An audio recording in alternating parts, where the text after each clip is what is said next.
300 à l'heure, un film de 1934 de Willy Rosier, d'après la pièce de théâtre de Pierre Weber et Victor de Contense, avec dans la distribution Mona Goya, Odette Talazac, Madeleine Guity, Christiane Deline, Dorville, Georges Tréville et Louis Blanche. Le sujet: aux yeux de sa femme, Mona Goya, qu'il trompe avec une actrice, Christiane Deline, Louis Blanche se fait passer pour le fameux coureur masqué, vainqueur d'innombrables courses automobiles.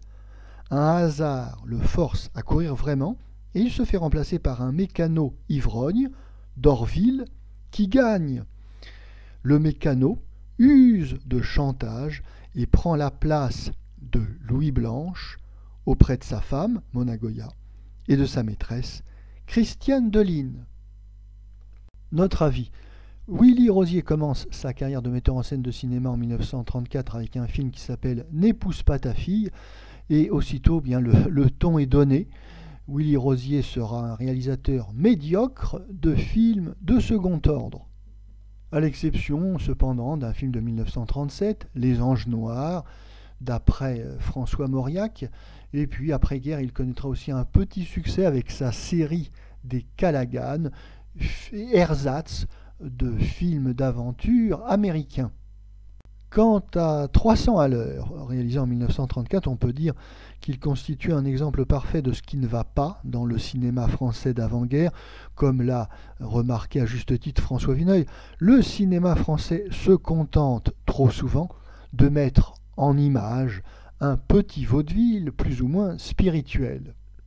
Est-ce vraiment du cinéma? Eh bien non, c'est plutôt des images animées, et comme malheureusement ce qui est comique en France repose avant tout sur des jeux de mots ou des calembours, on a, à l'inverse du cinéma américain, on n'a pas droit au gag visuel et au burlesque qui fait rire, même quand l'histoire est inintéressante.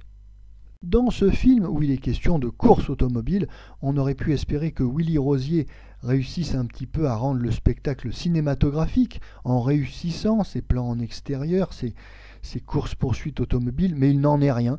Et on arrive même à ce paradoxe que la deuxième partie du film, qui est donc consacrée spécifiquement à la course automobile, eh bien, se révèle moins intéressante que la première, qui, elle, est purement un petit vaudeville coquin avec quelques scènes de jeunes femmes déshabillées. En réalité, le seul intérêt du film tient à la présence de Dorville, chansonnier certes un petit peu vulgaire mais fort populaire au début du siècle. Alors ici, il est dans une grosse farce lourdingue où son jeu est très marqué, très vulgaire, mais il a d'indéniables qualités comiques, ne serait-ce que par son physique un petit peu rondouillard. Et puis il vaut mieux que ça, on aura l'occasion de l'apprécier dans d'autres films comme La Goualeuse en 1938 et Circonstances atténuantes en 1939.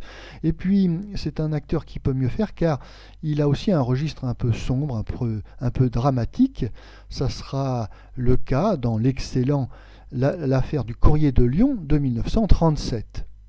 Mais rien de tel avec ce pitoyable 300 à l'heure, dont le titre est bien trompeur, film qui se révèle au contraire très laborieux, très lent, très lourd, au comique qui plafonne à 3 à l'heure.